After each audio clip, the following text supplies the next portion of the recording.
కమలా Harris అయితే కీలకమైనటువంటి అడుగులు వేస్తోంది. అందులో ప్రధానమైనటువంటిది ఇజ్రాయెల్ హమాస్ వార్ గురించి మాట్లాడింది. తాను వచ్చాక సీజ్ ఫైర్ చేపెడుతుందట. ఎవరాపారు ఇంతవరకు సీజ్ ఫైర్? హమాస్ వాళ్ళు ఈ వీళ్ళతో టచ్లో ఉన్నారా? ఉంటే మరి ఇంతవరకు బాధితులు ఎందుకు విడిచిపెట్టలేదు? ఇప్పటికి కూడా 150 మంది దాకా కిడ్నాప్ అయిన వాళ్ళు ఉన్నారే.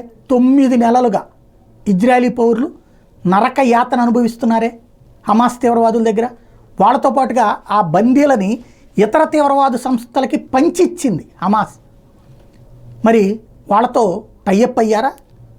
అదే అమెరికా బందీని అట్లా వదిలేస్తారు వీళ్ళు? అమెరికా వాళ్ళకి ఎవరికన్నా అట్లా కిడ్నాప్ జరిగితే ఏం రాజీ కుదిర్చడానికి ఎవరు ఆపారు అసలు? కిడ్నాప్ జరిగిన తర్వాత ఈ రోజు వరకు అమెరికా దాడుకు పక్కన ట్రంప్ ఏమో నేనేమో దాని సంగతి ఏందో 24 గంటలు అంటే నేను వచ్చేలోపు మీరు వదిలేయండి లేకపోతే అంతు తేలుస్తానని ట్రంప్ చెప్తుంటే, ఇక్కడ కమలా హ్యారిస్ వచ్చేటప్పటికి సీజ్ ఫైర్ చేపిస్తానంటూ కొత్త కథలు చెప్తోంది.